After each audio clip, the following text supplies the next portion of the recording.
somebody has smoked for a really long time, I mean, how long does it take for someone to smoke to the point that there can't be a reversal of bad effects? The truth is that most, as a risk factor, this is just tobacco now. We have alcohol and other habits that can. So the truth is that most of these things are individualized. For how long you be taking it also matters. How much you take also matters. The frequency you take it also matters. Other life experiences you might have been going through, like stressors and all that. Your personality also come into play. Your support system also comes into play. So the duration of how you take it and whether there will be a total reversal or not is multifactorial. It's not just a one-factor thing. It's multifactorial. Okay, so let's come to the hard part. Yes. Lots of people actually want to stop. Good.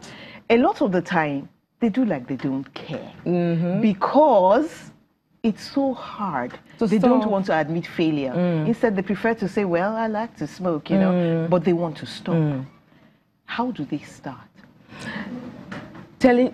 This is part of it, advocacy and letting them know the impact and how much it can affect their day-to-day life. And you can see that 80% of the 1.1 billion people that smoke worldwide are from low and middle income countries like Nigeria. Why? Why is that?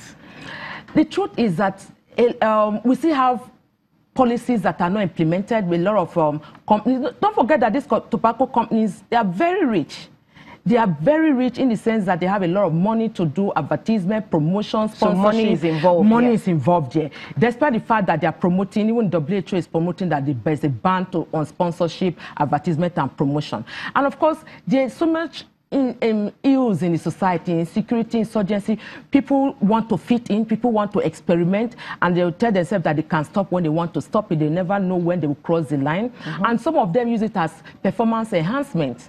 You know, to increase performance. Some use it to deal with stress. Some use it to deal with anxiety or manage even depression and other psychological effects. Forgetting that there's a nicotine rush. Because when you take tobacco, whether you smoke it or you chew it, it affects you in the sense that the nicotine in it is the addictive substance that we know. It brings about two neurotransmitters that are regulated in the brain, dopamine and epinephrine. Those are medical terms anyway, but we just have to use those terms. Dopamine in the body is what regulates movement, motivation, and pleasure. And feelings. So that's triggered. Exactly, so that's triggered. So you take the tobacco, it triggers, it makes you feel good. And then with time, you tell yourself, oh, it relaxes me. By the time you continue taking it, you are actually medicating for nicotine withdrawal, because for every time you try stopping, you have those withdrawal symptoms that you just can't. You just need to take exactly, one more. And then you keep taking it, and that is where the problem starts. So being from time to time taking it to being a regular user, then addiction may just set in. Exactly. Now, there's something you touched on that I want to ask you about. Nicotine is the addictive substance in tobacco, not necessarily the cancer-causing substance. Yeah. So we're dealing with two problems. Exactly. We're dealing with nicotine, yes, and the cancer which causes addiction. And then the cancer-causing chemicals as well. Exactly. 4,000 chemicals in one smoke. 250 are harmful. About 50 are cancerous. So we have a lot of cancerous containing chemicals in the smoke. So, and this is what we want to bring for people to understand that for that smoke, that cigarette you take, it does say leisurely, it's just cigarettes. It doesn't really matter. And that's how the nonchalant attitude. To look cool, join the guy. Yes, I'm a G, want to feel cool, kind of. You don't know that you're just killing yourself gradually, because 50 are cancerous. Anything can happen at any point. It's never too young to die when it comes to tobacco smoking.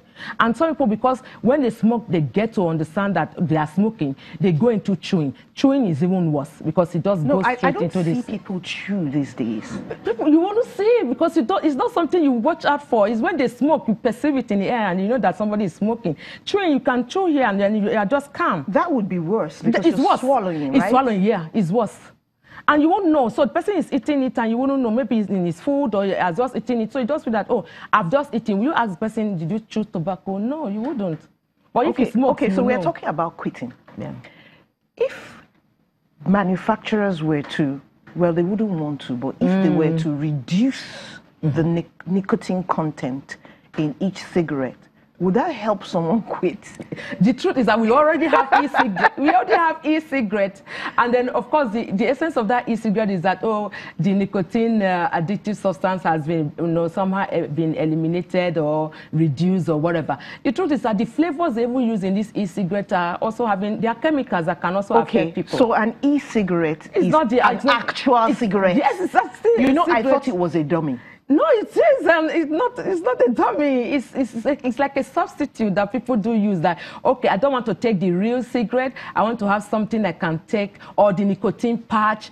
Some things also substitute. What does that nicotine patch do? It's a nicotine. So it's like a substitute. So they're trying to weed you off. So we have what we call harmful reduction, and then so we are gradually reducing the intake with that. They put it on the chest. Yes, so it can be anywhere. So they now change the dosage. The dosage and everything. Why people go straight on to abstinence. So that's cold turkey. Cold turkey.